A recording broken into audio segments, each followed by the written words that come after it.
ladies and gentlemen, welcome back. The Round Circle, episode 11, with your host, the Fifth General, Zaccheus and Cinemascapes. How y'all guys doing today? Yeah, we're doing well. Yes, definitely. Yeah, doing good, man. All right. So, we want to get right into the show. Let me not forget this. We've had a tragic situation that happened in Florida. Real quick, the school shooting. Yeah, man. So I just want to give all my condolences out, thoughts and prayers to the families of the victims. For those who have died, for those who are still around. I don't know what the count is, but yes. Hope everything works out. Peace and blessings to your family, Lord. Keep you guys close, and Zaccheus, cinema. Matter of fact, Zaccheus, you want to say something? I'll let you go first about that. This has been. The thing is that what my whole thought about that is that when you think about that shooting, these kind of school shootings have been happening since. If you look at history, in a lot lineage, have been happening since the '60s, man, and nothing is being done about it, and it's like an ongoing saga, and it's just talk about controlling the gun laws and things. But my whole thing behind that is that I believe that the politicians are more into their positions and into money than really trying to like make a huge change in the gun purchases and the gun business, because this shouldn't even be, man. It's just continuous ongoing school shootings and no changes. It's like they talk about change and nothing really happens, man. And I think people are more interested in position than to see real change happen. Yeah, it's sad, man. It just kind of seems like a cycle, right? Right. Yes. So, Cinema, what you got to say about it? If you have anything to, Sure. I'm just gonna chime in on a couple of things real quick. First of all, what LeBron said. This is a paraphrase because I don't have the exact quote. Yeah. And he's like, "How can someone 18 buy an AR-15 when they can't legally buy a drink?" Right. Ooh, okay. In this country, and we know what happened with LeBron and the Fox lady, and she told them to shut up and dribble. Yes. And so, and this is why I want to commend these kids for organizing this march they're about to do in Washington. Like 2 days, right? Right. Because everyone wants to do that sit back. No one's doing nothing. And these kids are like, we want to be safe. And it's high school kids organizing it. And, they got the adults doing, I just saw two on the TV before we came to, record. Yeah. I was up there, watching it. And it's like, these are kids. We didn't have to, we didn't have to worry about mass shootings going to school. I didn't. Right. I'm 43, Right. And this is unimaginable. And to see them organize, because it's so much pain, because you got to go through the grieving process. That's going to take time. But to see these kids organize, I'm proud of you. Keep it going, and don't let people just because, this is waiting is like we forget. Let's do something. See, the whole thing is, no one has what they want to do. It's not gun control. What about something? And they would die. And, Trump and the White House were not releasing the photo of him signing away legislation Obama made so mentally ill people couldn't get guns. Thank you. Wow. I'm glad you brought that. I'm glad you brought that up. I was going to say that. I'm glad you brought that up. Yeah. This is, that look, the right to bear arms isn't a machine gun. Right. You can have your hunting stuff. You can have your stuff. Mm-hmm. But military weapons do not belong on the street in the hands of anybody. True. Oh, nobody. True. He's right. You're right. Definitely, man. For sure. You could go, Phil. I'm sorry for interrupting. No. I was just going to chime in real quick and say that Trump did that within his first 10 days of being the president. That law you're talking about. Yes. Yeah. 10 days. He flipped that. It might have been 5 days. I know it was very quick because I remember when it happened. Right. And they don't want to release those pictures to anyone now. People wanted it. They requested it. Yeah. And so, you have all that going on. And, your networks and your administrations could, smoke screen. But something has to be done. Something. Yes. But you undid something that was done. Yeah. By the last administration, just because you want to prove I'm better than them. And, Yeah. Really. So I want to big up those kids, thoughts and prayers and support to you. Yeah, and support. Yeah. Yes. Exactly. We here for you. Yeah, man. And, it's gonna take the kids because what they're saying not our generation, and I'm with that. This might be the first time we're seeing kids actually organize in this way. We didn't see that with the historical Columbine domestic terrorist attack. You notice how I called it what it is. Instead of just saying a mass shooting, it was a domestic terrorist attack. Also, another known shooting that happened, what was it, in Connecticut with the kid? Well, he wasn't a kid, but with the kindergarten and first graders. Right, exactly. Those ones who got killed by the guy who had he had like Asperger's or something like that. Yeah, that famous one.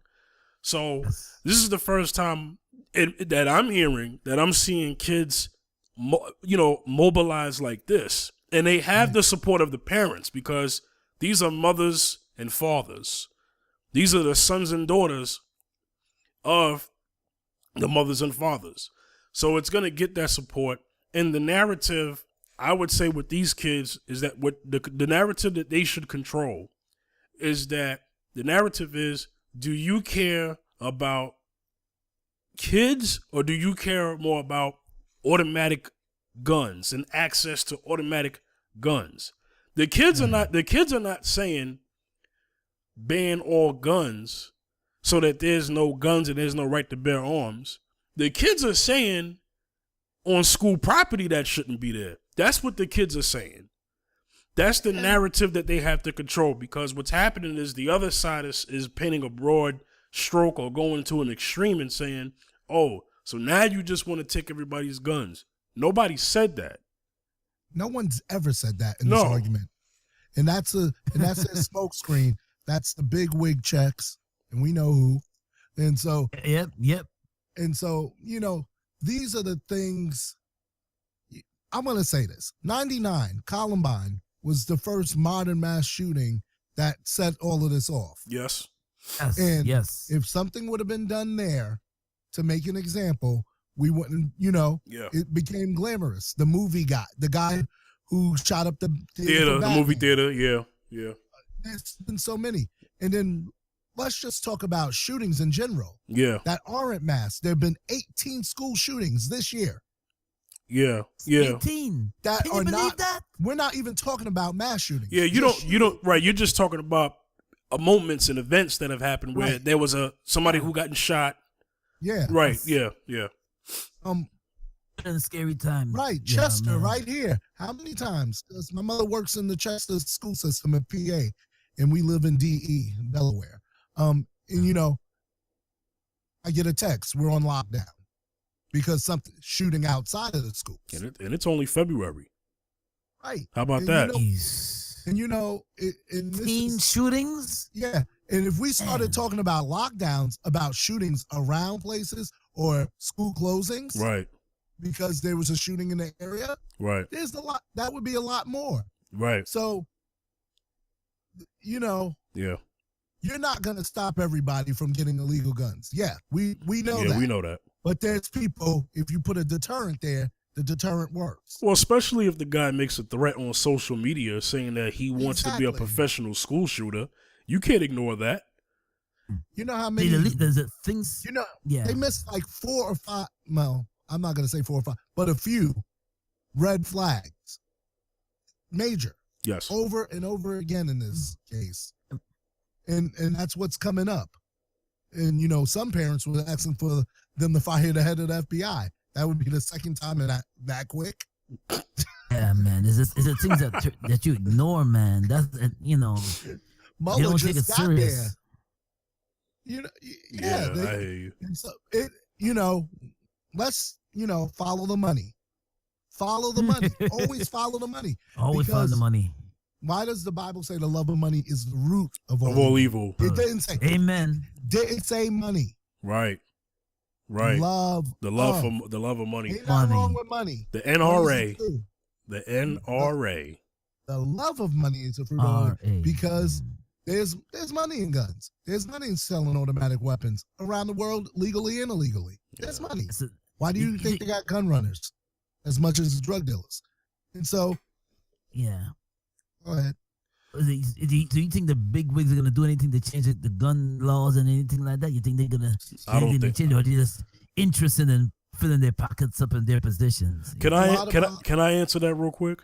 Go ahead. Okay. I know now you fellas or my brothers and you guys have been living longer than me. I won't say your age. You know better than me in this regard. Anytime this comes up, it becomes a media cycle for at least maybe a month. Right. If it lasts that long. And then what happens?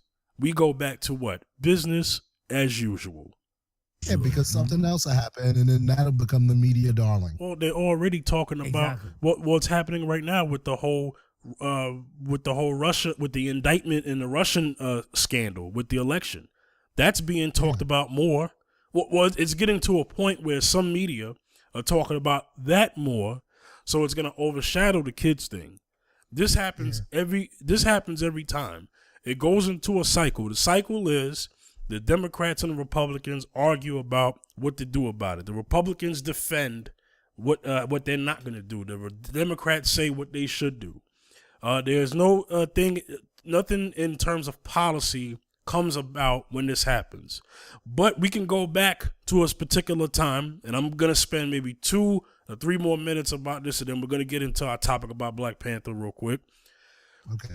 Back in the 60s, we know that when the Black Panthers enacted, when they were practicing their Second Amendment right, and they walked into the Capitol building in the capital of California, only then there was a thing in policy where something came about gun laws changing. Exactly. So that's the only time that happened because the last thing that they want, and I have to go there, and I was hoping to kind of not go there, but I have to. In this system we live in, it's only becomes a problem when you find out who had the gun. Not the gun itself, but who had the gun. Who has the gun is what changes the rules. Mm-hmm. Exactly. Now I'm gonna let y'all finish out what y'all got to say. Then we're gonna go into Black Panther. Any last words you want to say on the cinema? Because I know I you wanted to come in. You kind of cover, yeah. If all 3 of us went and our friends all went and bought AR-15s, legislation would be there. What is this? We're recording. Yeah, we're recording on February 19th. Yep. February 20th, legislation will be introduced. Facts. That's all I say about that. Zaccheus, any last words you got to say about that before we get into our next topic? There's different strokes for different folks. If that was us, man, I tell you. It takes different strokes. It takes different strokes. We be in front page. Exactly. Yeah. Gun purchases. Mass purchases. And law. Yeah, we be called animals, and we be probably put on death row. I don't need to say no more. Anyway.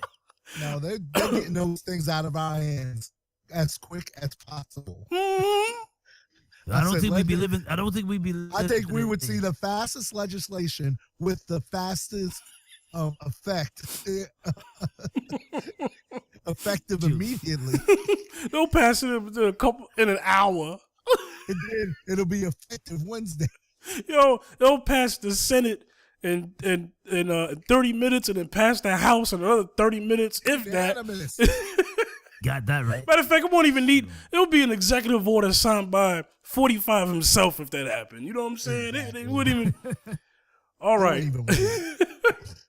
Okay. Our main topic. So now the topic we've all been waiting for. I know everybody, whether in the podcast community, radio, broadcasting, YouTube community, whatever, you've been seeing videos about people talking about Black Panther, their experiences, what they got from the movie.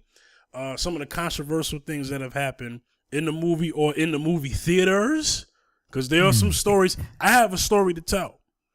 But first, let me get it. Oh. Yeah, I will. I'll tell you my experience at the theater I went to last night here in Dallas. Oh, wow. It was it was a local AMC at the mall. I think it's called the North Park Mall. I don't know. I'm still new to this city.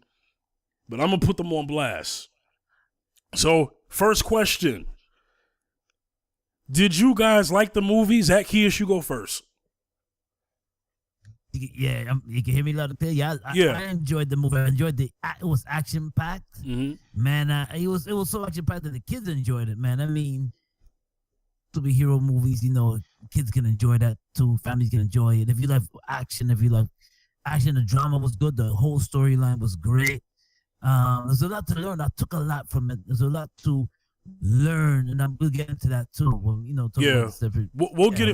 get into decoding the messages in the movie towards the end. I just want to get some general thoughts about the movie. Did you think? I'm going to ask you this too, Cinema. I'll ask it in order. Did you think the movie, Zaccheus, was safe for kids to see, of the kids of the age that you have? It was safe because it was very minimal of profanity. The profanity was very minimal. It had moments, but not. It didn't take over, and it was forgetful. Yeah, and it was forgetful because you didn't really. Yeah, the kids focus on more of the fighting action, right, and more of the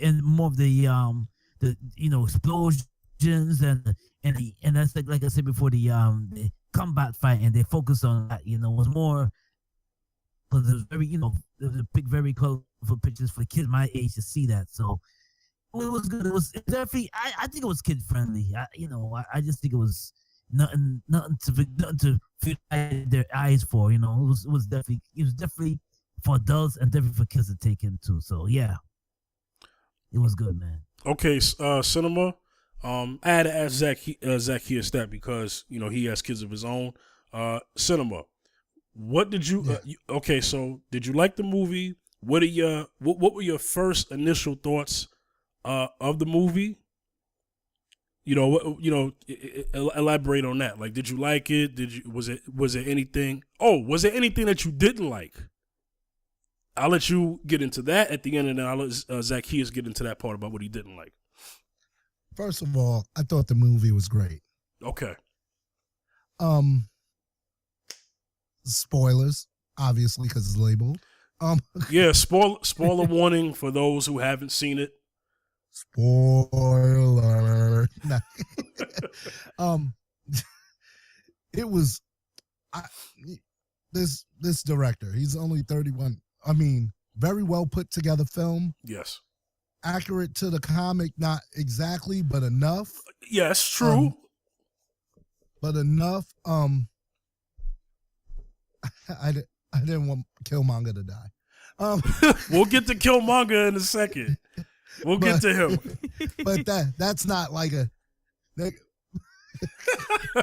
this movie will have your head spinning. Yeah. Because of I don't even want to get into that. We'll get into that in a second. Yeah. But it'll have your head spinning because it presents a lot. Yes. The women, my God, yes. Yeah. Strong women.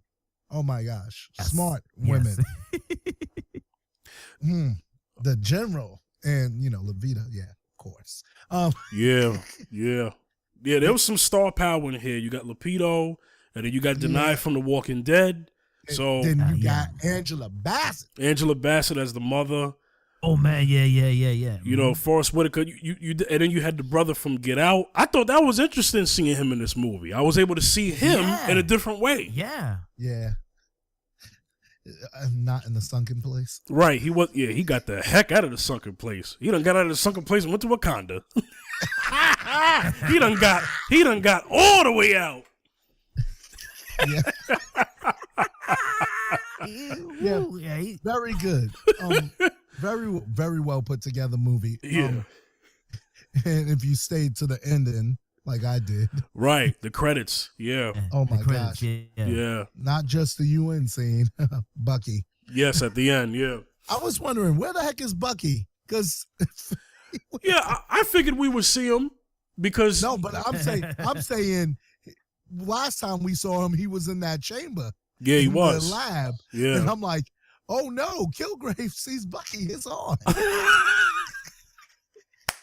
Oh, you mean if Killmonger was to see him? Killmonger. Yeah. Okay, I said Kilgrave. Yeah. Oh, must be watching Jessica Jones again. Right. My bad. Well, Killmonger would have seen him. That would have been a fight with Bucky with one arm. Yeah. Get down. They showed you he was out in the tent, which was good. Yeah. It explained a lot of things. But it was star-studded. And what was the second part of your question you had asked me? Oh, I was asking, what did you not like about the movie? That I'm gonna hand that over to Zaccheus. If there was anything that you didn't like about the movie, if you had one gripe, what would it be? That's hard. I think I already said it. Okay, right. Killmonger's character. Okay. I wanted him around for more. Yeah, I could, and I'm gonna speak to that too. Since Killmonger is what you said, we'll save that for the end. So, well, not the end, but a little further into the program. So, Zaccheus, is there anything about the movie you didn't like? I enjoyed it because I know it's fictional, right? But I enjoyed it. I enjoyed the message behind it. There's nothing really I did not like about it. I mean, I knew it was fiction, and I knew that it was a movie that basically they couldn't make it. They couldn't put it in Kenya, but they made it. That was a made up part of Africa. Mm-hmm. With Wakanda's make believe. So I said, okay. So there's nothing really I didn't really like. I just thought it was a well fictional movie put together, and it was almost seemed that's reality. I like stories like that, you know. So yeah, it was well put together. Nothing really I did not like about it so much.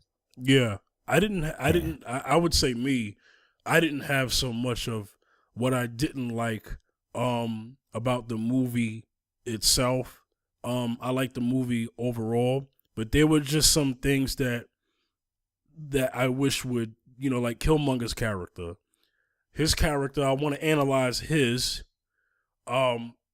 That's my only thing is what happened to him in the end. But I also want to talk about how he was actually the surprise of my expectations, and I'll tell you why. This movie was focused on T'Challa, Black Panther, obviously, right? But right. Would you guys agree that as good as that movie was, that if it wasn't for Killmonger's character, that story would not be what it was, and it wouldn't have gave you that feeling that this movie gives you with him being there. If he wasn't in that movie, it would change. Do you agree that the movie, as far as how good it was storyline wise and performance wise, by Michael B. Jordan's performance, that it wouldn't be what it would be if you were to take him out? I could agree, yeah. Cinema. Yeah. He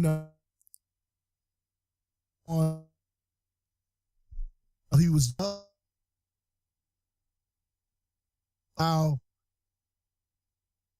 direct needed him to, because it was very essential to the between the two. Hold on, Cinema. do. Cinema, hold on. Technical difficulties. I'm going to have you repeat. I'm going to have you start over from the beginning. What I'll do is I'll ask the question again. Even though it was kind of long-winded, let me shorten it down. I was asking that, would you agree that this movie storyline wouldn't have had the impact that it had storyline-wise if it wasn't for Killmonger's character? I was bringing up the casting of Michael B. Jordan in that role early on when him and Chadwick had met on Creed Press was very important. Right. Because the movie hinged on that character. And I believe the movie hinges on that character because that shows you the dynamic. Basically, it shows you every experience is represented in mindset in the community. Mm-hmm. And we'll get into that later. Mm-hmm. Like those who have gone through hardship when we get into that, I'll say some things. Okay. Mm-hmm. Then I'm gonna hand it over to Zaccheus, and then we're gonna get more deep in the movie. So, same question: was Killmonger's character? If it wasn't for his character, Michael B. Jordan's performance, that movie would not be what it was if he wasn't in it. You take him out of the movie, and then what happens to the movie? It's not the same, right? Right. If you don't took him out of the movie, the character in Claw, it would have been like a regular, bad guy, good guy movie. You know what I'm saying? It wouldn't have had like a serious twist. But I think Killmonger's character was definitely essential. I think his part was needed to bring out the message of the whole entire movie. It was. Mm-hmm. Was it because it's separated the two? Well, we'll get into that a little bit, but it just was just definitely needed because, but Claw was the guy, the evil, wicked, bad guy that just stole some and he wanted to just take over, but had a different mindset. All the pain and agony he was going through, and all the pain and agony he was going to take it out on the world as a black African American, a black male, to just take it out on the world of what. And I could understand where he's coming from, but right, I have a whole lot to say about that. But that's the messages behind that, and it's like his character was definitely needed to bring out the message. I think I believe that more of see that, not just a regular good guy, bad guy movie, a superhero and a regular superhero movie like Superman and so forth, or Spider-Man. But this was definitely a message that the youths need to see, and I'm hoping that all the youths get the message behind the movie, and it's like so much message in that movie, so much messages. I forgot there was a saying too. There's the wise that build bridges and the foolish build walls. There's a whole message behind that movie. So I think his Killmonger's character was definitely essential in that movie. It's definitely needed to bring out the message. Yeah. Right. Yeah. Well, so I would say he was definitely needed. I obviously believe that if he wasn't in the movie, that the movie wouldn't even been as good. There was just there was an impact that he had, that his character has in the movie and in the comic, contributes to T'Challa's growth. So he needed to be there in that movie, and I'm glad that he was in this first movie. But then now the next Black Panther movie becomes a hard act to follow. I know who they're going to use. If anybody knows anything about the comics, there's people. Yeah, we already know who's next. And that would be, if anybody knows anything about Black Panther in the comic book, M'Baku had a role that he had in this movie, because you got to get to know who he is, because in the second one, he's going to have a large role. I'm sure he is. Because he ends up being a problem for Wakanda, as they say. So he, we're gonna see his character, but M'Baku is not Killmonger. Ideology and philosophy is very different. So that's gonna be different. But as far as having the next villain or whatever, he's definitely going to be the main, I guess antagonist. So, okay. Next question. This movie had a lot. This is kind of a long-winded question, but I'll kind of set it up this way. This movie had a lot of references to Africa, real Africa places that existed, even though Wakanda is a fantasy place within Africa. It's a place that doesn't exist, but it's also this type of imagery. The imagery and the metaphor is this would be a place in Africa if there wasn't any colonization, if there wasn't any wars from outside coming in to the inside. These would even though they had a sheltered kind of thing, but they felt that sheltered was safety.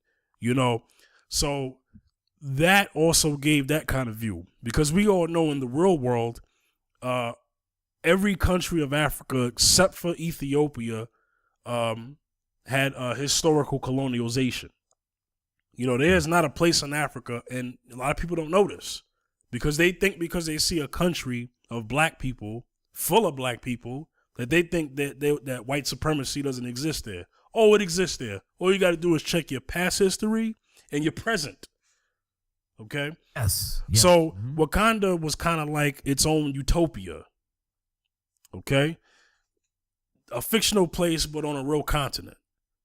So the effect that I saw is that you had people who identify with African culture, and maybe people who don't identify with African culture, give them kind of a sense of feeling like, wow, if there was a place like this that exists in real life, I would go there.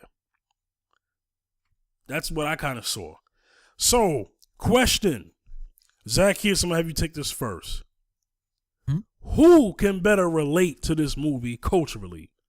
People who are born directly first generation Africans, or can African Americans, whether it be in the Americas, so that's including North America and South America and the islands, who can relate to this movie best? Wow. You know what I would say? I will say, I think they can. I think they can both can relate, and especially I say especially the people that was born from first generation Africans. You're saying first generation Africans, yes, but their parents are born in Africa, but they're born here. They can relate because you got some people that never they know their parents are from Nigeria or Kenya, but they never went to the land.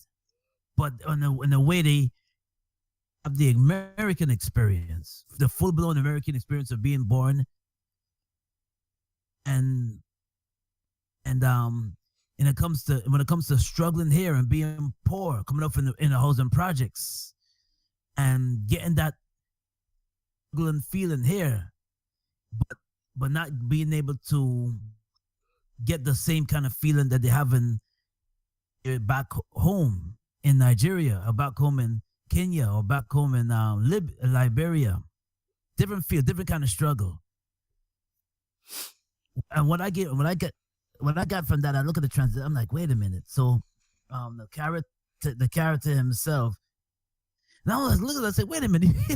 He don't have an African accent. He has an American accent. You're talking about Erik Killmonger's character. Erik Killmonger's character, yeah. Yes, right. Because he wasn't born right. He wasn't born in Wakanda.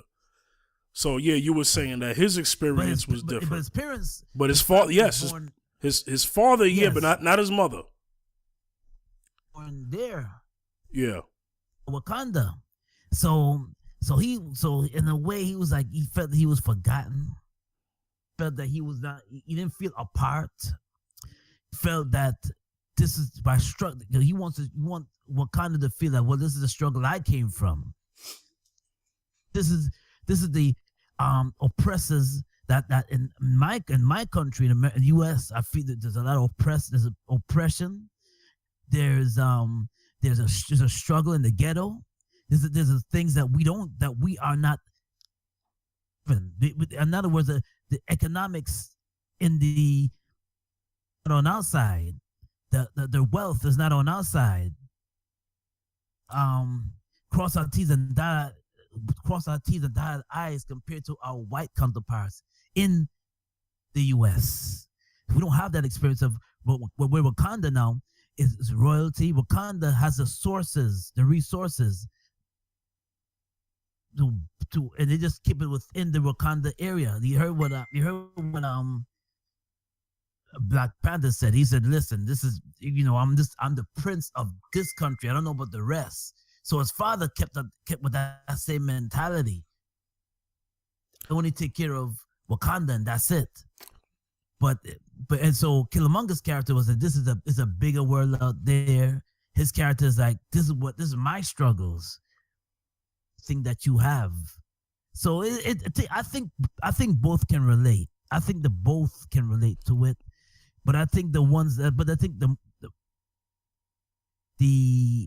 it's who can relate to it best. So who do you think can right? The question was, who do you think can relate to it best? I think the Americans best. Zaccheus, hold on. Technical difficulties. Hold on one second. Zaccheus, hold on 1 second. Hold on. Okay. I'm going to repeat the question again. The audio kind of kicked out. Good Lord. So the question again was, who do you can relate to this movie best? The African American experience or the African experience?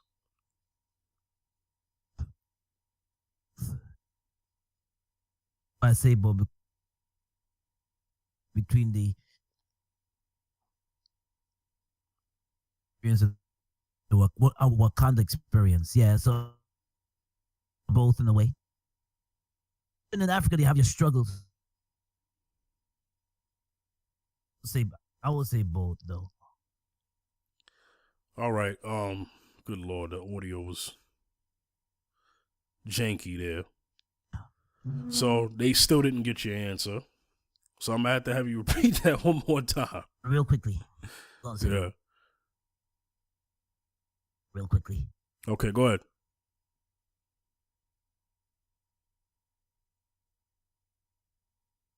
Oh my God, I can't.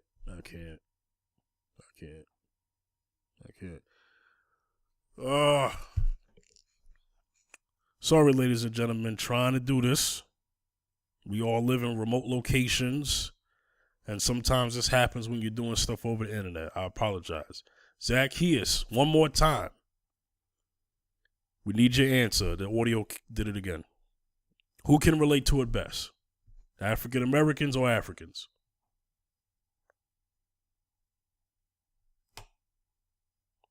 Zaccheus, are you there?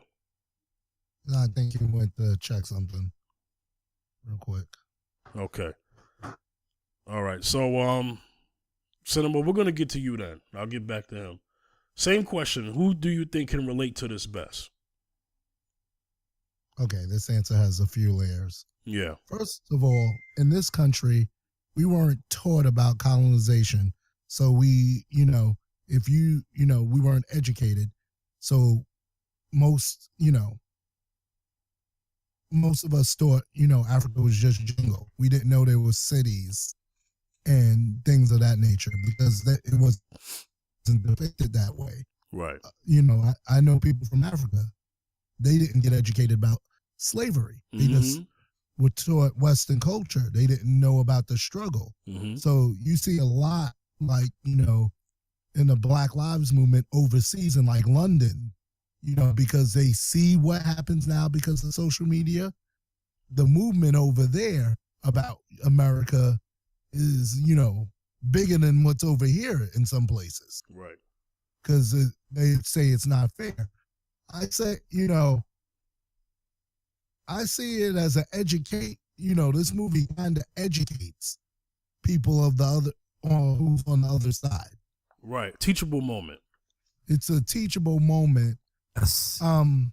There's a lot of African culture mixed together to form Wakanda. Yes. From different places. So many countries, so many yeah. cultures. So he yes. made sure he pulled from a lot. Mm-hmm. So I think you could relate to it but to see, I think because some people, even who are over there, might relate to Killmonger anyway, despite, because in some countries, like, Yeah, like South Africa. Yeah, you had that oppression. Mm-hmm. Even though you're on that continent. Right. You're on that continent, so you understand what Killmonger's about. Mm-hmm. So, I think a lot of people relate to the Killmonger experience of oppression or systematic, racism, white supremacy. Yeah, yep. and all of that, Mm-hmm. right? Mm-hmm. And I think even more so would relate to that, even if they're on the continent of Africa or here in the U.S. Or even in South America, when places were colonized, like when we as the U.S. have gone into countries years ago, like even before we were born, things were done to these countries. Right. And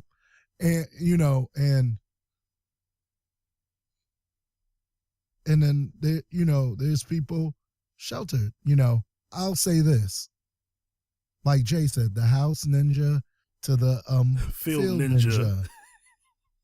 Killmonger would be the field folks. Yep. Wakanda would be the house folks. Be the house folks. Okay. so that's what we're. There's Yeah. people who never got to feel the brunt because they were around. Yes. Like, I won't mention the person who said this, but it was hilarious. The people in the house, when the master's sick, they're like, "Oh no, master's sick. Master's sick." The guy in the field's like, "Let him die." Yep. Right. And that's the attitude. Right. And that's the attitude. Right. And so the dynamic is, instead of, communicating, it's a fight. So basically, the field has to come forcefully to be heard, because the house doesn't even realize what's going on out in the field. Yes. And so I feel wherever, both of them, I think, we relate to Killmonger. Yes. A lot of We us. do. So, yes, we do. That's why I say both. I think it could. Yeah. Yeah. But and some people in Africa relate to Killmonger, depending where your where your location is. Right. Some places, Yeah. like if you grew up in apartheid, it's the same thing. They say it's technically not slavery, but we saw Sarafina. Yeah. And that's only Back in the days, yeah. And that's not even a day-to-day. That's just a story of one person. And, we saw her get broken in that prison. Those are the things where it's where the suffering brings the rage and anger because of the lack of power. So when you get the power, we're a minority in this country, but globally we're not. Thank you.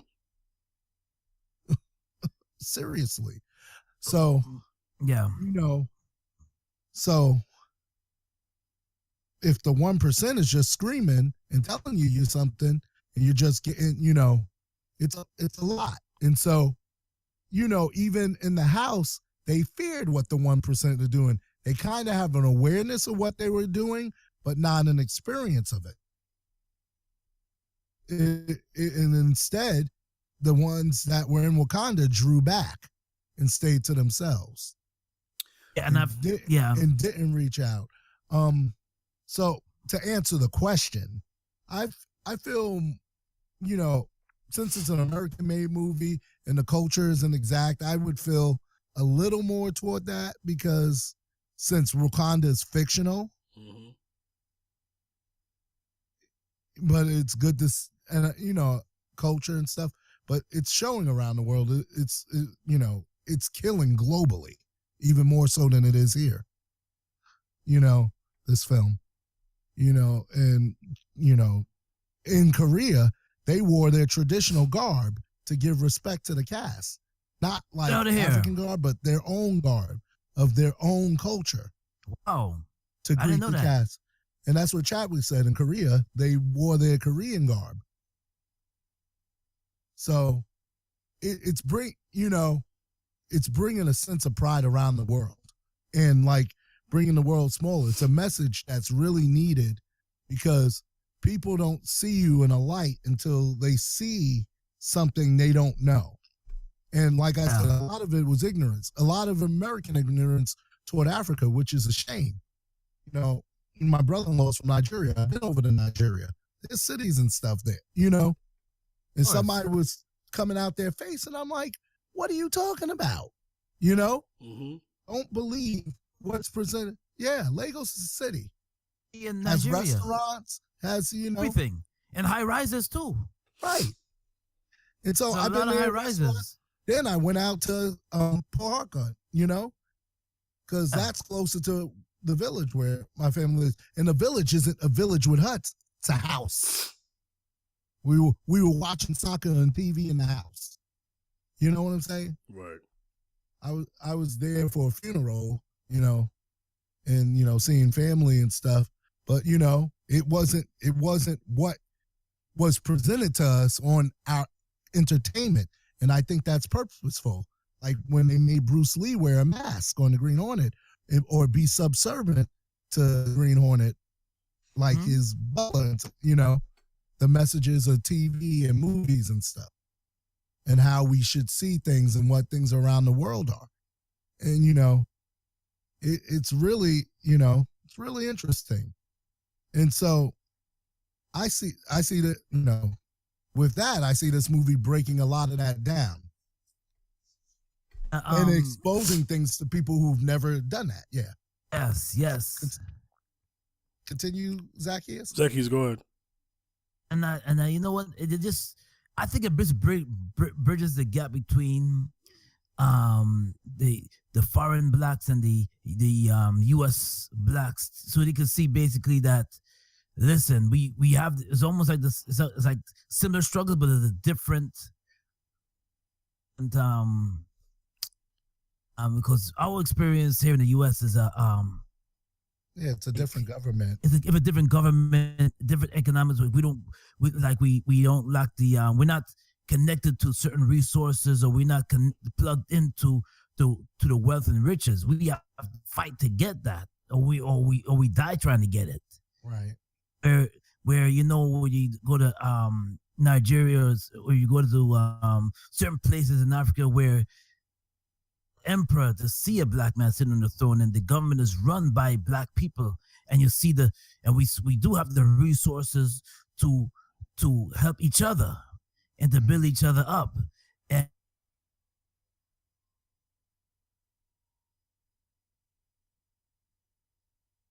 the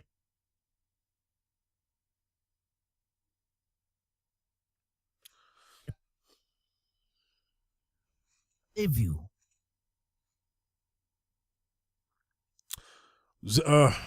Dealing with the sins of the. Okay. Back to the whole issues here with what's going on here. I think I know what it is. Sorry about that, everybody who's listening. Zaccheus, repeat what you said again. Even though it's we're talking about Africa and America and stuff like that. You were saying before it started cutting out. It's doing it again.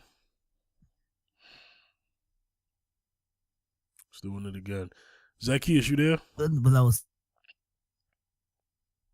Zaccheus, you there? Hear me? Yeah, I get. Zaccheus, hold on. Zaccheus, hold on a second. Okay. Now go ahead. You got to repeat that all over again because it cut out. Okay. Okay. Oh, no problem. Yeah. Yeah. Like I was saying, man, it's just filling the gap between the blacks and the Africans and the foreign land. Because I remember at the end, almost at the end, Black Panther reached out to Killmonger when when we got that knife in him. He was like, "Listen, Wait. Don't go to that yet. Don't go to that yet. Don't go to that yet. Okay, we're gonna get to that in a second, because I'm gonna make the whole end of the show about him. So we'll get to that in a second. So let me give my answer. I believe that culturally, in the movie, because that was the question, Africans relate to it best, because there were things that we saw of different tribes that they took from in Africa. Different tribes. There are certain rituals that was happening in the movie that they took from other different African cultures. The clothing, to the structures, to the language, to everything that you see. I personally believe that the movie was more so giving us an insight to not only just T'Challa's character, but his culture. Because we have had other movies with black superheroes where they had no culture. Blade being one of them. Blade was a vampire. Can any of us relate to a Blade? Oh no. I Okay. turned into a vampire. No, you can't. We can't relate to no vampire. Or Spawn. Now we could relate to a Luke Cage without the superpowers. Right. Cage, yes.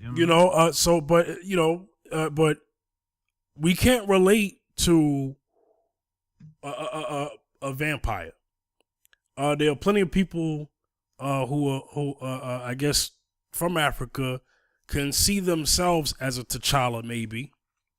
Black people in America we would hope to see ourselves as a T'Challa, but we ended up actually seeing ourselves as Erik Killmonger. And the thing about Killmonger is this: they didn't spend a lot of time talking about his mother. In the movie, his father was T'Chaka's brother. T'Chaka was T'Challa's father. And what was his name? Njoku? Dang, what was his name? Njobu? I forgot what T'Chaka's brother was. Killmonger's father. Njoku. Yeah. Whatever his name. Sorry. Killmonger's father spent a lot of his time in the States. He had his child there. What you saw, this man saw his father dead. And then come to find out that his father was dead by his uncle. That's how the death happened. And because he never seen it. And then his father died when he was a child. Under descent? His whole thing was, hold on, Zaccheus. Who was Wakandan. Let's get that out. He was first generation Wakandan. The only thing was he wasn't his relationship with Wakanda represented the relationship between blacks on this side of the planet and black folks on the African side of the planet. And that is what I hear often. You don't see us as your people. There was a line in that movie where I'm going there, where he said there are people who look like us, and and you have the power, the resources to help us. Why haven't you helped us? He said, in a very Martin Luther King, President Obama kind of way, that it's really not his job. But that was the narrow understanding that T'Challa had. Chaka. No, T'Challa had that lack of understanding. T'Challa, that scene was between Killmonger and T'Challa. T'Challa told Killmonger that it's not my job. For me, I'm the king of Wakanda, not the king of all of y'all. Mm-hmm. And that sounds kind of awfully reminiscent to Obama saying, I'm the president of everybody, not the president of Black America. So in some ways, T'Challa would be seen as a coon in that moment. But that was a narrow understanding he had. He was later to find out what the real deal was later on. But at that point, they've already made Killmonger. My opinion is Killmonger actually was not a villain. He was actually a revolutionary. But the story had to be told that way because the picture and T'Challa was a Martin Luther King. And you don't want to be like Malcolm X. You want to be like Martin. That's what I got out of that movie. Now, I'm not saying if the question I asked in the beginning was, what is it about that movie that you didn't like? I'm gonna go ahead and say maybe that's the one thing I didn't like, because Erik Killmonger represented a Malcolm X, a Marcus Garvey. He represented the voice of the unheard, and a voice that is much needed in Black empowerment. That's what Erik Killmonger represented. The only thing maybe that Wakanda had a problem with was his methods about arming everybody, and because of them being conquered, where he was, that he said, no, you either be conquered or you conquer.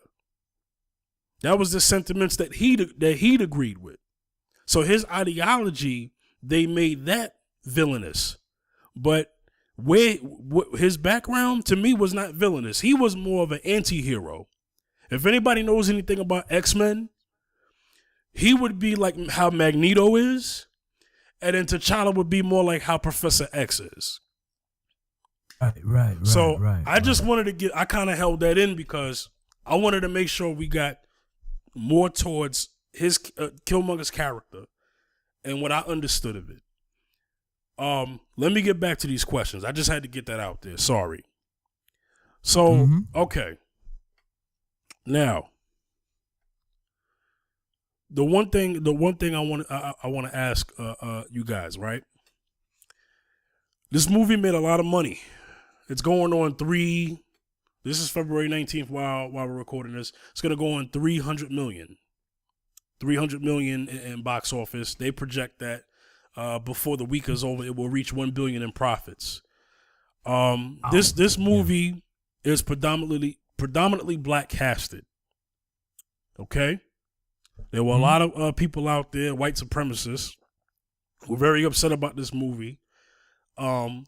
Because the movie didn't involve cooning, it didn't involve any stereotypes that white supremacy is okay with being shown.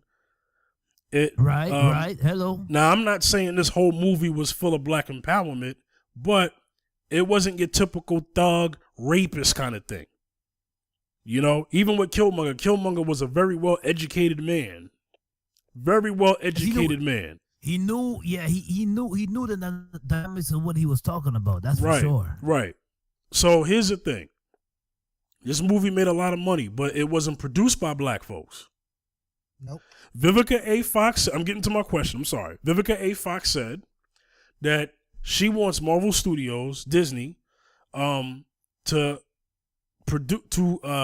donate 25% of the profits of the ticket sales that this movie grows into Black communities. Do you agree with everything I set up? Do you agree with what she says? If you do, okay, and if you don't, tell me why. Zaccheus, you go first, and Cinema, you go next. Yeah, okay. I agree with that, but as long as they're going to the right places, as far as like the community, as far as like opening centers for the kids to get involved in, music centers so the kids can learn music, books, programs where the kids can enlighten themselves with, and stuff that can edify the community, things that can help the community, maybe create more jobs. If this is gonna go into the right places, that's where I want the money to go. To help our inner city youths, enlighten, better them, and for their embetterment and everything. That's what I would like the money to go. So I agree with her. I wanted to go into the Black community. So we need more resources in our community. We need more help. We need more, it's just more jobs created, because although they say there's a lot of jobs now, how do you tell the unemployment brother that, okay, now there's a job opportunity, go down there and get a job? Or there's places where you can put your kids after school, there's free programs, or go ahead and get into the program, basketball, so forth and so forth. So yeah, I agree with Vivica Fox on that one. Yeah. Cinema, same question. I agree with it. I really do. But do I think it's going to happen? I doubt it. Thank you. Explain why, please. This is the juggernaut. Mm-hmm. Number one, Marvel, it's the conglomerate. Mm-hmm. Where Disney is, they've been collecting properties. Mm-hmm. You go see the Muppets, it's them. Mm-hmm. They bought Pixar from Jobs and them. They bought the Star Wars franchise. They just bought Fox movies division and local sports channels. That they're gearing up for their streaming thing for when the contracts with Fox and everything's going at it. This is a well-oiled machine. When you're talking corporation, this was a money grab. Thank you. And please go there. Please go there, because I was about to get to that. It's a money grab, just like when we had past programs where they get the short haircut and start doing hip hop music, but they didn't grow up in the culture. It's a money grab. You're talking about cultural appropriation and culture vulturing. That's what you're talking about, right? I know. Yeah. I know where I'm going. Mm-hmm. It's a money grab, just like these solo Star Wars movies. Oh, come on. It's a money grab.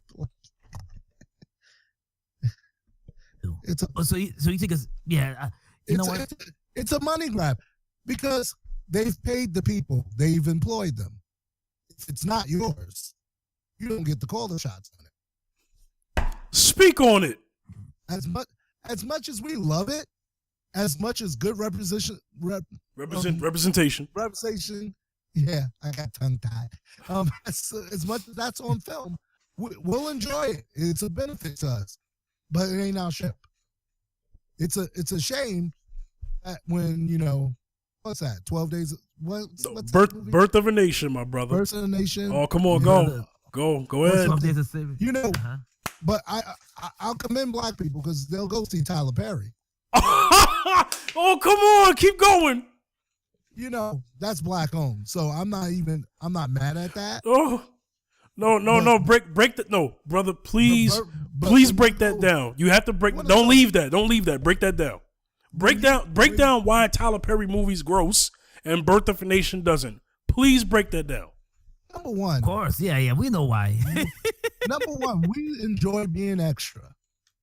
Like Kevin on stage said, we're extra. Leave us alone. We enjoy being extra, but when it comes to serious things and commitment to commitment to our people, we're not. It's a shame to me that Disney had to do it. Oh, come on, keep unpacking it, man. Just keep unpacking that, please. Yeah, it's like you're in my mind right now. Go ahead. It's why people who've been listening to comments couldn't accept Jay-Z, but we like the Jay-Z progression. Because where have you been? Where have you been? You've been turning our kids into hustlers and gangsters and big pimping for years, and now that you look back, what changed them is kids. Yeah. Because now you got to be accountable because your kids are gonna know everything you said and done. Yes. See, okay. if we could be like that from day one, like Common was, what do you do when you got no food? Bust a rap, always trying to reach somebody. Common's been like that from day one. Yes. Even though he had to rap to get off the streets. Yep.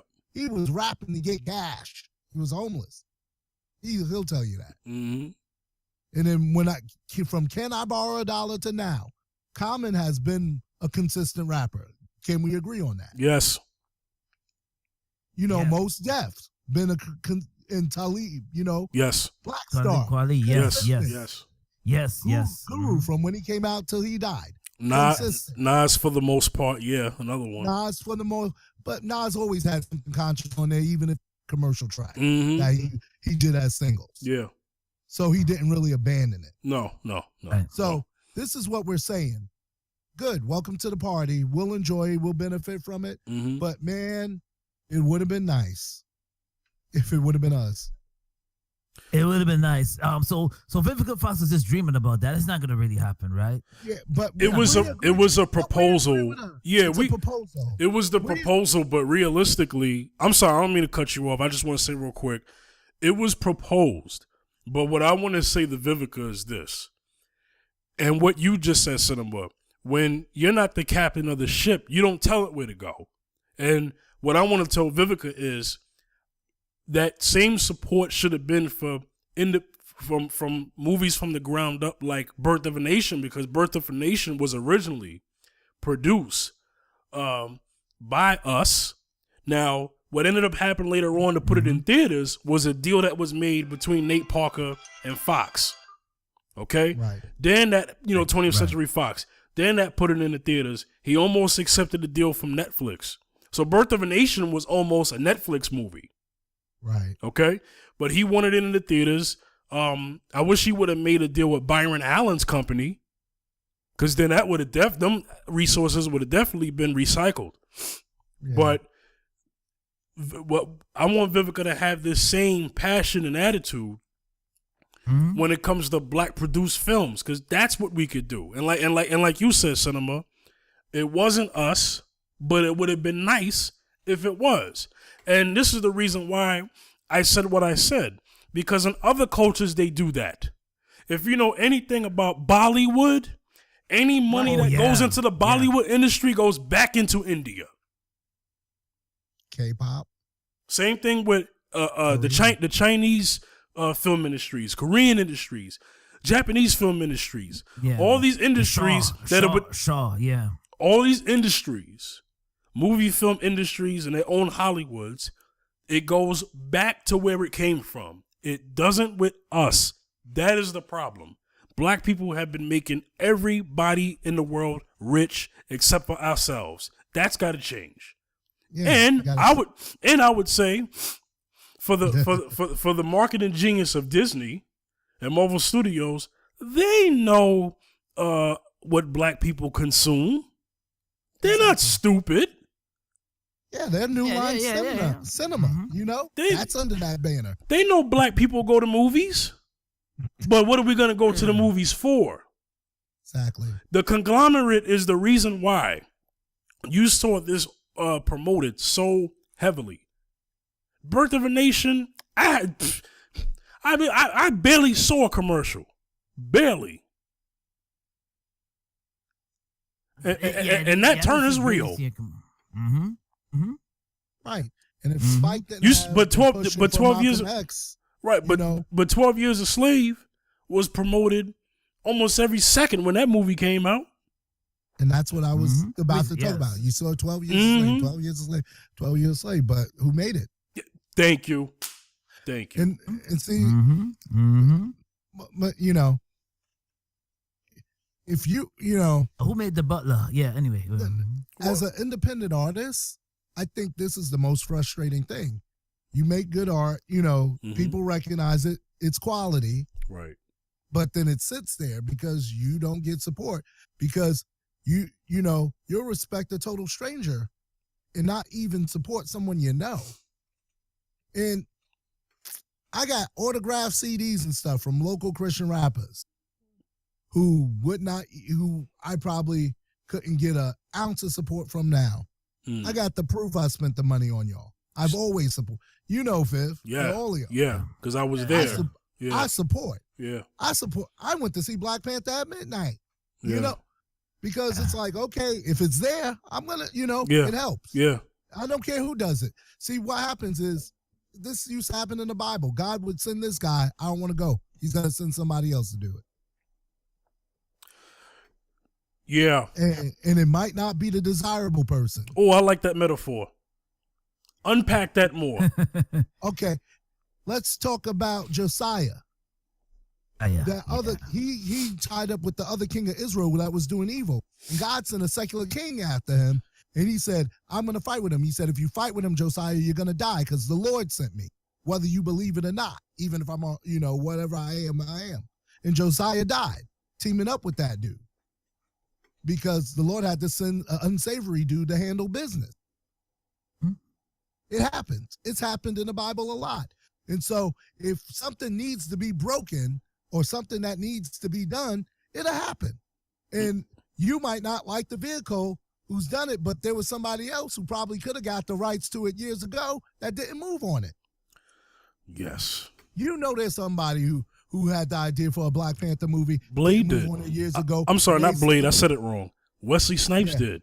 In the early 90s, he wanted to produce a Black Panther movie back in the 90s. And he could have got the rights then because Marvel didn't care because they weren't connected to Disney. And everyone's been making more, in their grandma. Yeah. Yeah. And that was before the fire sale. So when the fire sale came, he could have had the whole rights to himself. He was arrested. But that's what happens when you don't act. Yeah. And then you're sitting back there, man, I should have did it. You know? But now somebody else did it. It's too late. Yeah. Somebody else, it's too late. He might have been in jail for that tax thing at that time, right? I'm not talking about him, but I'm just saying. No, I get what you're saying. You're making a point, right? The missed opportunity. I am not disrespecting Wesley Snipes. I want to, but there are people that I want to give props to because Robert Townsend did Media Man. Now we laugh at Media Man, but I love Media Man. When that came out, yes, that he was Superman. He was the Black Superman. Blank Man. Another one. I was about to say Black Man. That was funny. Yeah, Blank Man was funny. That was funny. I bought that too. But it just goes to show that. Can you imagine? Let me place a scenario here. Can you imagine if all those of our people, the ones that actually have money and talk about it 24/7, can you imagine if they formed a conglomerate and said, we're going to do this film and we're going to do this film? Can you imagine if, I'm going to name some in this industry world because it's only going to make sense. Can you imagine if the Wayans brothers, Robert Townsend, John Singleton, Spike Lee, Ice Cube with Cube Vision. Can you imagine if they all came together and said, we're going to independently put together movies that empower us? That's all it takes. That's all it takes. They could do it, but it's just a matter of them, getting along. They could do it. Right, because the problem is it was two. The problem they could do it. Right, because here's the problem. The ship, everybody can't be captain of one ship. Right. But what I want them to at least be a parliament. Because if you at least become a parliament of it, then it's all you guys at least agree on something. Right. I would do this. I would want a situation where they all come together and they say, okay, you're in charge of casting. You're in charge of advertising. You're in charge of marketing and advertising. You're in charge in writing. You're in charge of this. You're in charge of that. Everybody has to play their role. If they could all play their role, and then the ones that say, well, you know what? I may not be a film writer, director, whatever, but hey, I got the money. Let me put up the budget for y'all to make this. Can you imagine if that conglomerate existed amongst our people? Right. It would be endless films. And let me tell you something. The one thing black people don't get credit for is saving businesses that are on their way of falling. Yeah. There are a lot of businesses. Let me tell you something. Marvel actually, I'm going to say something that's probably unpopular. Marvel needed Black Panther to do good. Oh, yes, it did. Because there have been a lot of big-time movies with oversized budgets, and they all flopped. What's your definition of a flop, Fifth? I'll tell you. If the movie you didn't make went over the money that you made to produce it, that's a flop. So and flop. glad Yeah. that the Gods of Egypt flopped. Yeah. Oh, I'm so glad that flopped. Oh, man. I was jumping for joy when that flopped. Yeah. When the Mummy flopped. When the reason why I'm being so Exodus, Gods and Kings dropped. The reason why I mention these movies is because films where they intentionally change history and do the white supremacist whitewash, oh, I jump for joy when they flop. Because you should not make money off of a lie. Exactly.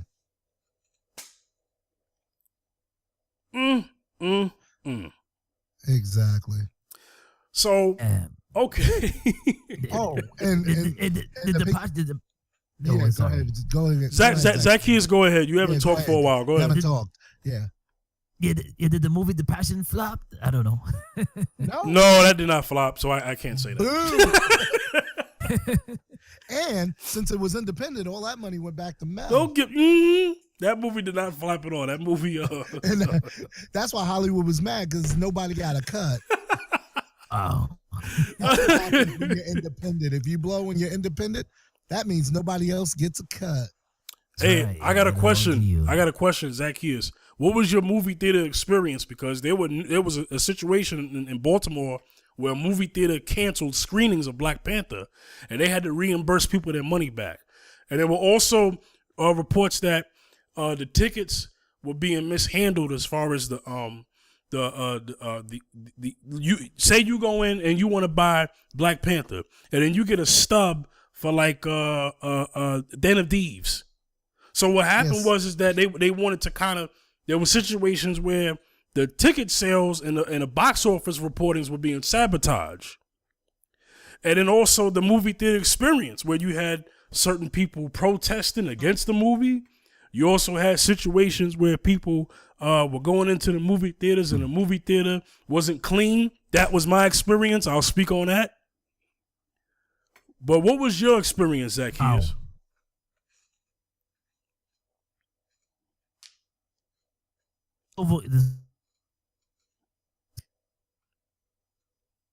So clean, but throw the cups on the floor and everything, so we had to like push them underneath the seats so we won't fall. That's the only bad experience that we had. Zaccheus, other than that, Zaccheus, repeat that. You said what happened in the movie theaters? The only bad experience was the seaters wasn't so clean. We had to push some of the seat.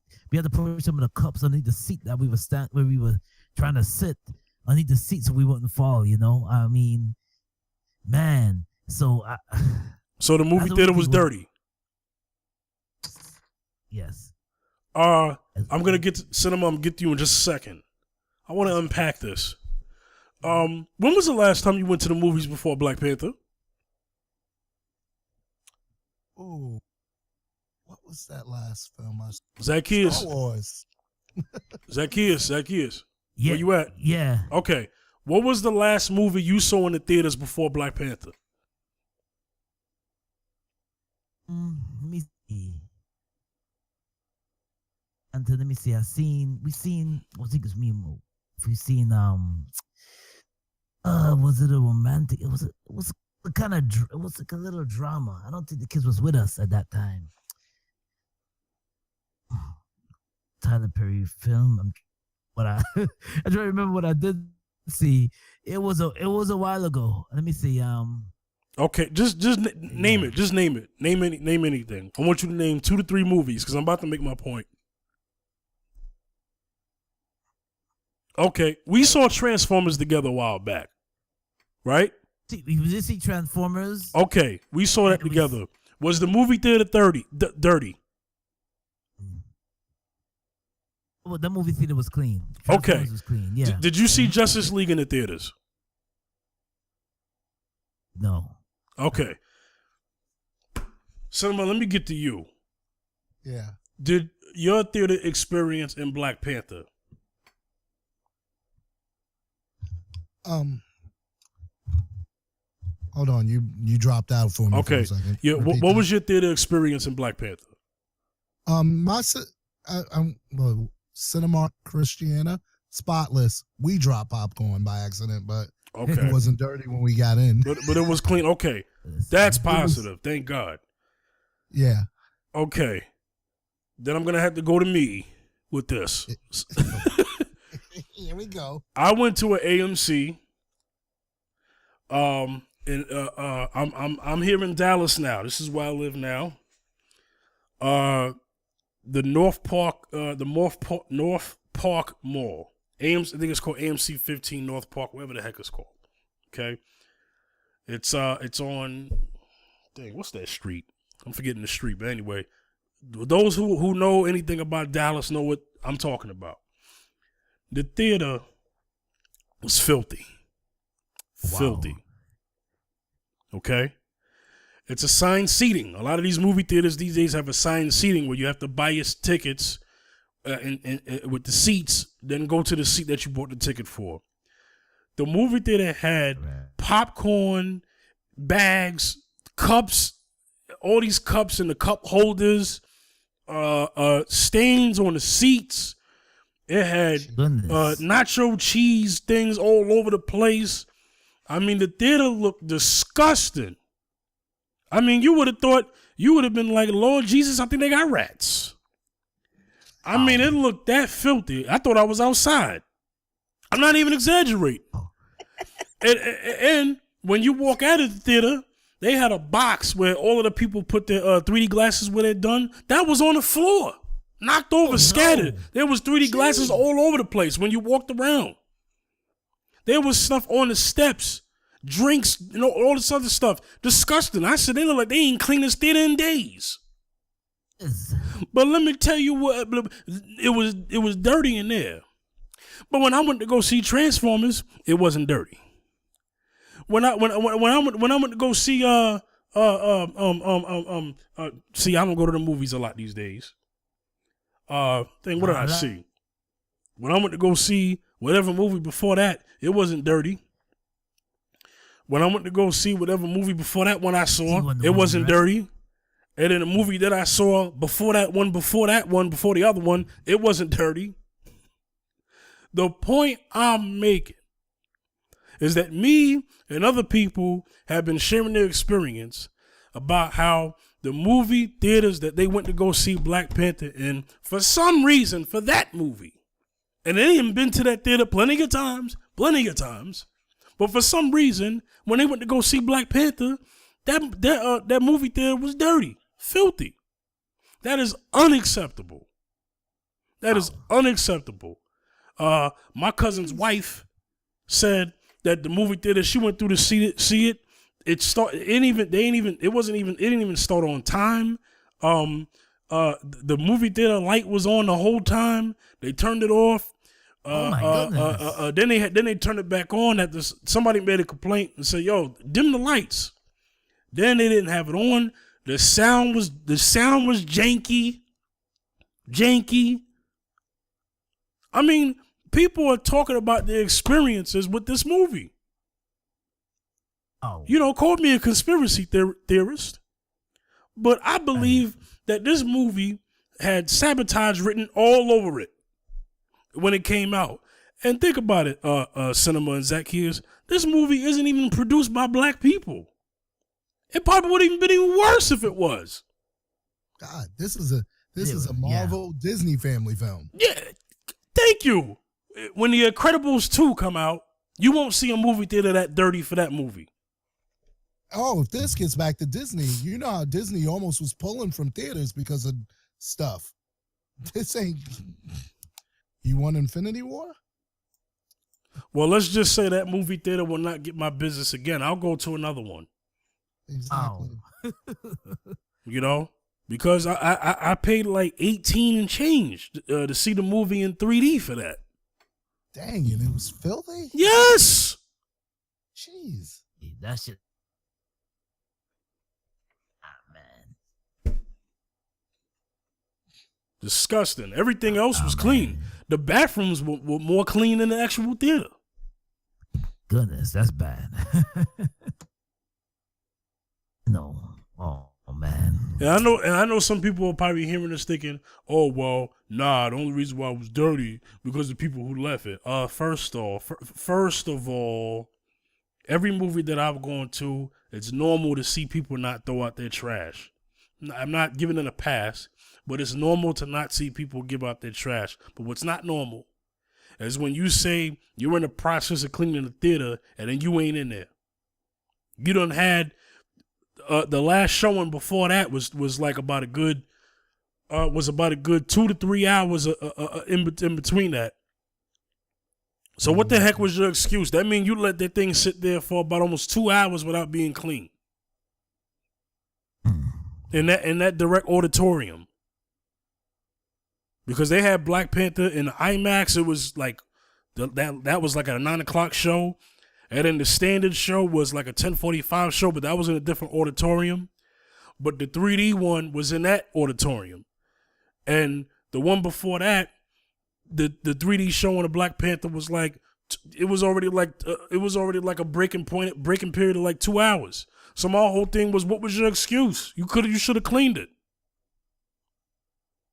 So that was my movie theater experience of seeing this movie. That's unacceptable. Yeah. We should not accept that ever.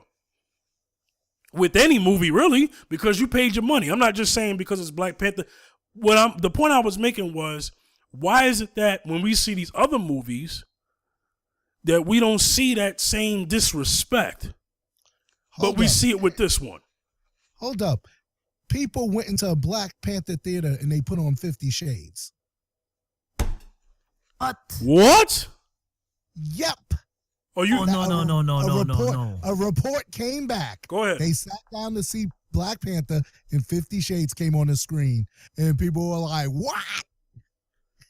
See, now that's some bull crap. And you know they got back their money. I hope they got back their money. I watched no 50 Shades. That's some I hope bull they got crap. back the money. That's a disaster. I will sue them. Nah, they can't do that. But no money. But that's the madness that was going on across America. Well, I recall when Birth of a Nation came out, now something that actually is Black produced, that they said that there was ticket sabotaging. Like, this is what they would do. They would sell a ticket to one seat, right? And then they would sell that same ticket to somebody else.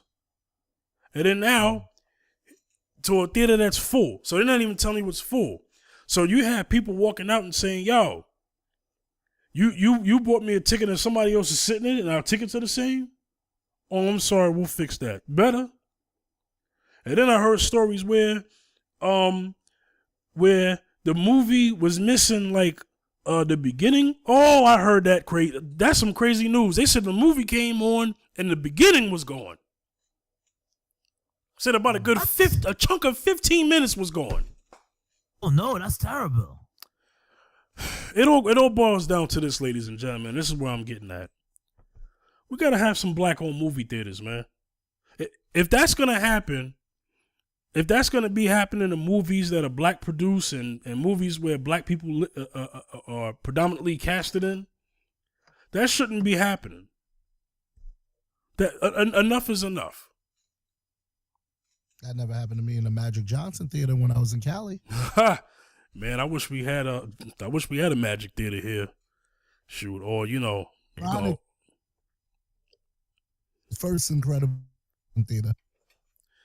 Yeah, well, we're gonna have to do something because we're not about to be having this going on and no, because anybody else wouldn't accept that. Could you imagine if Lord of the Rings? Can you imagine if a new Lord of the Rings came out and that was happening? But ain't no Black people in Lord of the Rings.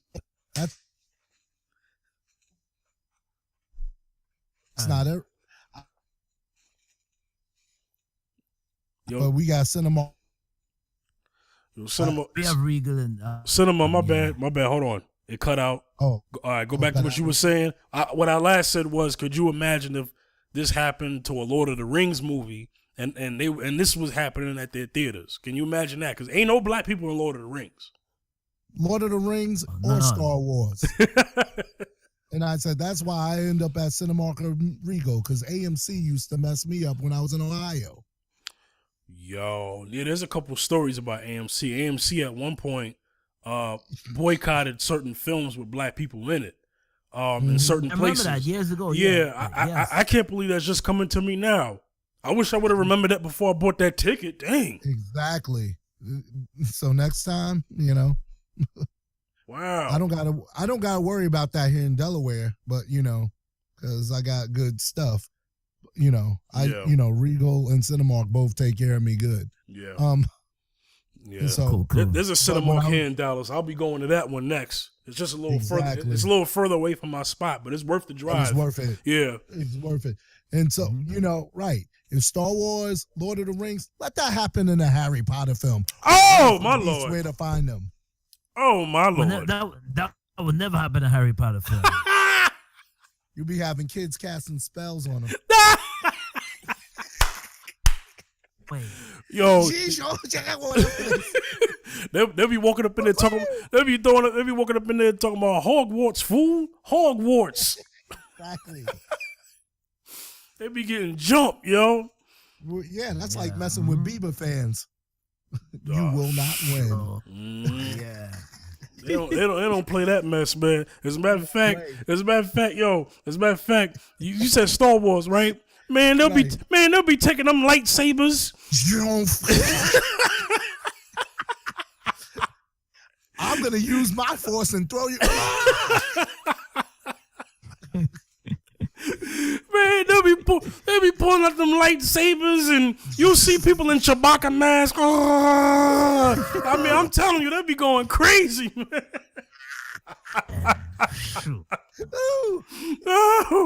Oh, God. Man. Oh, my God. You're talking about a riot. I'm telling you. It'd be a nerd riot of all time if that was to ever happen. I'm telling you. Man, nerds don't play that. You be seeing lasers being shot at the film. I waited my whole lifetime. There'll be somebody talking about, oh, I've been waiting for this, and they pulling out the Darth Maul lightsaber, the dual lightsaber. I'm telling you, man. Oh, man. Oh. Nah, they wouldn't be having that. But we're gonna wrap up the show soon. I had fun with that. I had to go with that. So okay. So one of the things that I'm gonna speak as a fan now, okay? As a fan, after everything I said, just to kind of make things kind of cool and a positive way ending the show. As a fan of Black Panther, it's about time. It's about time. We loved his character. We loved to see him first in Civil War.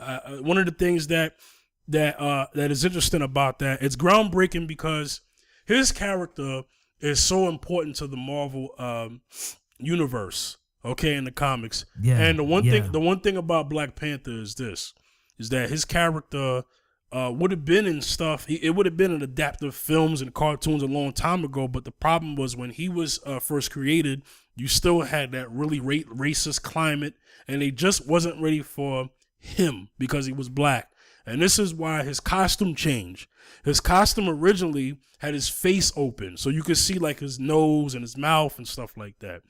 And then they told the artist, you got to redraw him. So when they redraw him, they draw him with a full mask. So he didn't have that Batman look that people, say that he had. The ears being the way it is and all that. He kind of had a reminiscent look, but they had to change his look because of the climate at the time. But, because it was, what was it, a panther suit, right? I mean, it had different iterations. But as far as like the face, it looked different. Yeah. Yeah, it wasn't a cow. Right, exactly. Right. Exactly. There was a lot of things that had to be added in with him and other black characters that were put into Marvel that you could think of. These are the things that happen, sadly. And then you see where we are today. But the one thing the one thing that I want to say is that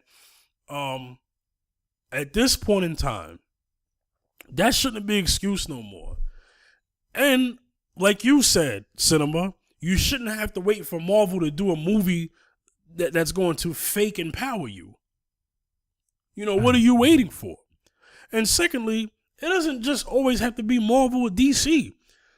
Shout outs to all of those independent people doing independent comics.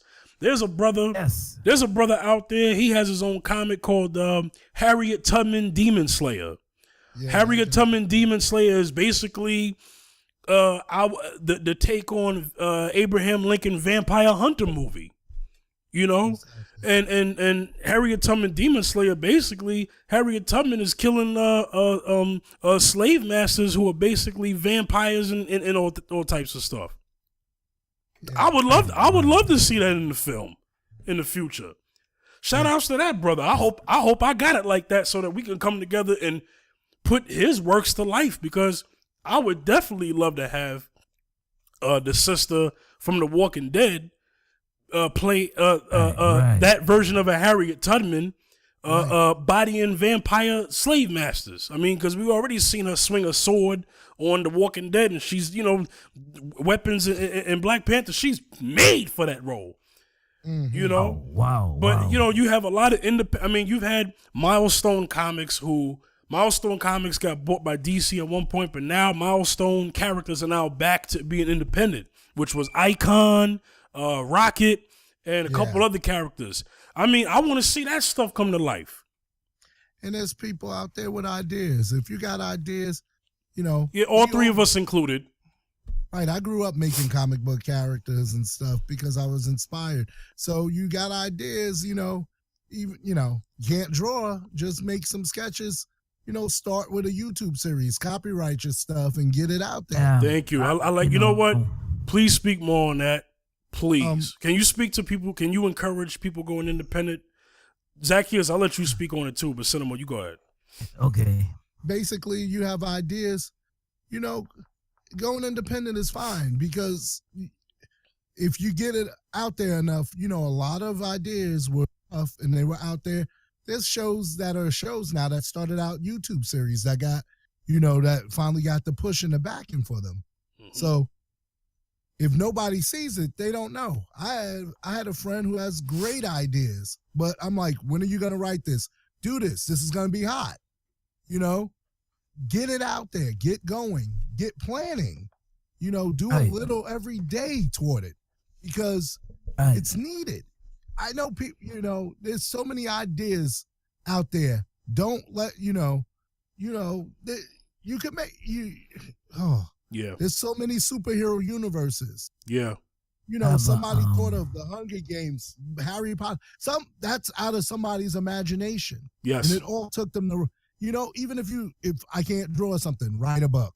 Yeah. Or you can get somebody else to draw it. These days, there are artists out here who pay for work, you know, like freelancing or whatever. You could always do that. Right. You could get an idea, a sketch or something, get it in book form, get it in something form, get it, you know, graphic novel if you can get an artist, get it in print. Yeah. And get it out there. And, you know, because that's how all these characters came. You know, Stan Lee would throw, you know, everything Stan Lee made didn't make it, but you got great characters from him and other people who were working with him.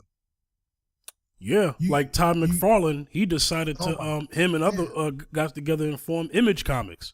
So it goes to show you that if that's your dream, we just want you to do it. Just get it done if you can. Yeah. You know, and then see what grows from there. Don't be afraid to start small. Exactly. Zaccheus, go ahead. I'm sorry. Go ahead.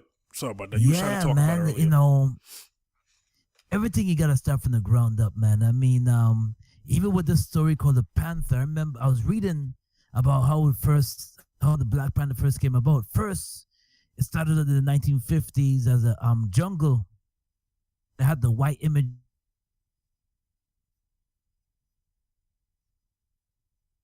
Race was white in Africa because the Pictars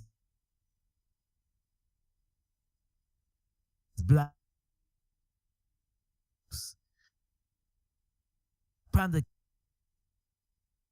the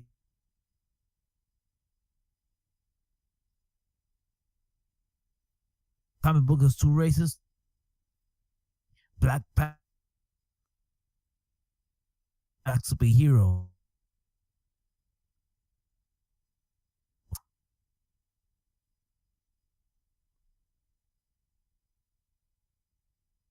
people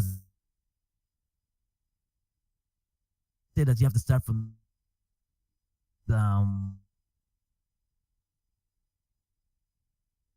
writing the book. I say, let me, and I put in my book, and when I written the book, when some people get like writer's block, I didn't have a writer's block because I already know the story. I already had written out the storyline in my head, so I was able to write the book, and there, I know sometimes, and there's another thing, Cinemascape and Fifth, that sometimes people are afraid to put up. This is why they're afraid to put up material, because of money. Yeah. Some places where they overcharge you.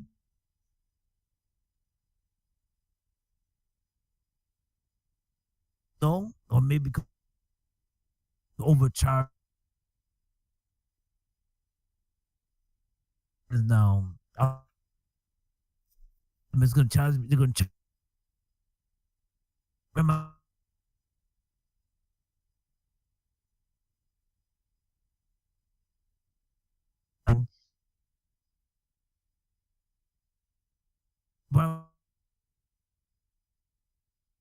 publishers that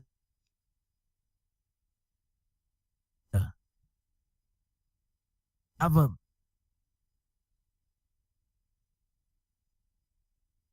not bad. Paying. I'm still trying. Publish charge me. But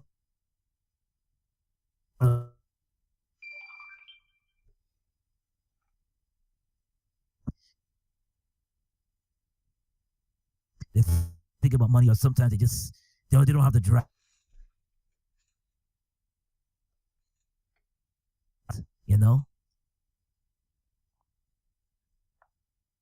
Factor too, though.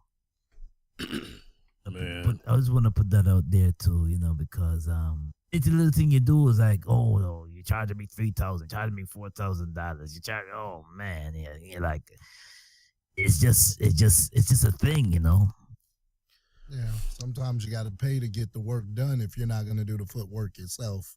Yes, right. Yes. And some people not want to do this. So what they do is they sit on projects. They sit on it. They sit on it for years. And collaboration also helps, because if you can make a universe with somebody, I have a character, you have a character, we collaborate on a universe, you can hold the weight together. That's why, what Fifth was talking about earlier about working together is very key. Yeah. Yes. Forming a group, forming a conglomerate of your own, if it's going to benefit all parties, there's going to be an individual sacrifice of everybody, but the end game and the goal is for, your work to get produced. Yeah. And that's what we want to see happen going forward. We're going to have to wrap up the show. The audio is getting janky again. I don't know if it's Discord or if it's Audacity. Either one, we're just going to end the show because I hate for this to happen throughout the program. I don't want to let the listeners endure this anymore. It's not fun. It's sad, but we're gonna figure this out. Any last thoughts? Zaccheus, I'll let you go first. You have any final thought? Anything you want to say before we get out of here? I would suggest people to go see the film and get what they get, and and just receive the message from it. Right. It's just something that something that you can learn from, and something that you can grasp from. I think the main message of this story sometimes is just collabing the two cultures together, building a bridge instead of having a wall. Instead of saying that I'm my own, this is my country. I'm in Kenya and I'm gonna stay in Kenya and I'm not gonna reach out. Right. I'm gonna have to reach out to other Black people, other sources, and say, okay, there's other people that need your help. There's other people in other lands that need to be reached out to. We all brothers and sisters in one boat. Why do we have to stay in one country and that's it? Why can't we just reach out to others? So that's what I would say, Yeah. Cinema. Yeah. A lot of flack has been brought toward the Black Panther group. Speak on it. Black Panther Party, yeah. Black Panther Party. Basically, they started giving out food and doing things in the community. There were a bunch of people who had been, they had been like Wakanda in a sort of situation around them, and they decided to act. Now, when the gunplay and stuff, I wasn't alive to know what the history of it. Right, so, right. Of when it got violent, but it did. Right. And, yes, yes, of course. Part of history because it's always smeared, but there was like the end of that movie was kind of what happened when they woke up. They decided to reach out. I have a theory about who that kid is at the end.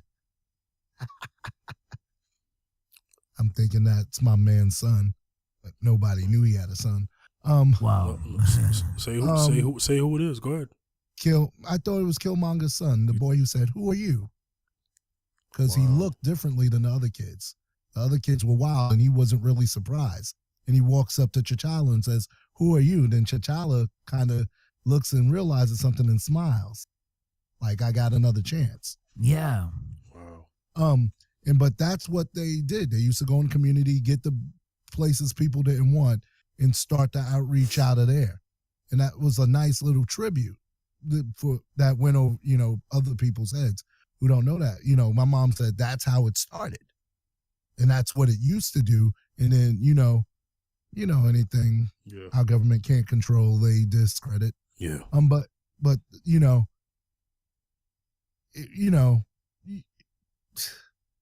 be inspired to do good and make a change. Don't just sit on your pride, so to speak. Yeah. Make that change, start doing stuff, start working. All conglomerate America wants is a cut. I tell people I like to live. Take your cut. It's only money anyway. But but you know what I'm saying? That's what they want. Yeah. They don't. You care about something, they just care about money. That's what the real bottom line is. And it doesn't take much. And it doesn't have to be a big scale. It's your circle of influence. Affect the child around you. Give someone skills. It's something I like to do in the many states I live in. Help kids learn audio and things that I know, and help them out in life. Any little thing you could do, be inspired to make a difference. Don't just be inspired to, the pride is good, but what are you going to do with it? All right, Fifth. I hear you. Right. The last thing I want to say is, if you're going to watch this movie, don't feel bad about seeing it. I get it. People who probably heard me say, well, if this was black producer, it would be better. I agree with that. But at the end of the day, I see movies for movies too. So, I was going to see it anyway. There was no way I wasn't going to see this movie. I just want people to use this as a teachable moment. When Birth of a Nation came out, I was very excited to see the movie because of my knowledge of Nat Turner. This is a history that I've engulfed myself in. So I knew about Nat Turner. After first learning about Nat Turner as a youngin', I said, wow, I can't wait till we see a movie about him. When I found out that there was going to be a movie about him and who was actually doing it, I said, wow, this is going to be interesting. But there was a lot of sabotage going on with that movie. They tried to use the actor Nate Parker, threw him under the bus. They called him a rapist because of a rape case that he had where the woman lied. Yeah. So there was a lot of the reason why they didn't want anybody to see this movie. It had more to do with Nat Turner, not Nate Parker. Because this movie was the only movie that I could think of in a long time where we actually had a slave who fought back in a slave movie and happened to be somewhat victorious and killing off slave masters, even though we know that he got killed anyway. But the whole point was he actually revolted. There are not too many slave movies where they revolt. So it was the image that I respected in that movie, is that he fought back. 12 Years a Slave got all this backing, but that was because the positions that we were putting in this movie, we were getting whipped, beat, and I know that was the reality, but the one thing that you see when it comes to movies, the slave movies, the Hollywood will get behind it as long as there's a white savior, whitewashing, and black people are actually defeated. They will not put money against black people succeeding when it comes to slave movies. Okay? So that's one thing that I want that teachable moment in regards to Black Panther, to understand that we needed just as much support for Birth of a Nation that we had for Black Panther, because that would have allowed our brother Nate Parker to produce more films. It didn't flop because he did end up making the money back. I'm glad he did. I think he made a little over, but I mean, wow, could you imagine if we had $300 million for Nat Turner? That would be great. Because soon after that, we probably could have had a Marcus Garvey movie. We probably could have had a modern day Black Panthers movie about the Black Panther Party, even though we have the one from Kadeem Hardison and, the one that Kadeem Hardison and Courtney B. Vance was in. We could have had 1995, yeah. Right, So there is game in this movie. It's subliminal. But if you're going to see this movie and you haven't seen it, I want you to have an objective mind and have for this movie and look at the characters for face value. Don't look at Erik Killmonger as just a villain. He was a man who was hurt with a cause. To me, Erik Killmonger is actually the hero of the film. That's just my opinion. Okay? So, not to sway anybody's thinking, but the movie's thinking is already swaying you to not like Erik Killmonger. So that's why I have to say what I just said just there. According to the advertising, it's for you to hate that man. But what I'm telling you is to look at him for face value. And that's all I'm going to say today. Zaccheus, where can they reach you? Me on Facebook, Wayne Zaccheus Bacchus on Facebook. You can also reach me on Instagram, Zaccheus B73, or Wayne Bacchus on Instagram, also on Twitter, Wayne Bacchus 2 on Twitter. Cinemascapes, where can they reach you, brother? They could reach me on Facebook, Cinemascapes Music, or search Cinemascapes by itself, the page. Cinemascapes at Twitter and Instagram and on iTunes. Cinemascapes Orientation. The album, my first album, 10 tracks. Oh yeah. Speak more about that, because this is the first episode we bring this back and you've dropped a project. Just speak a little bit more about that briefly. Yeah, Orientation is a gospel rap album where it's like basically a lot of the views and the things and my mentality on it is, it is expressed on this. There's a song 316s, which kind of deals with, a fictional story about the industry. Gospelism,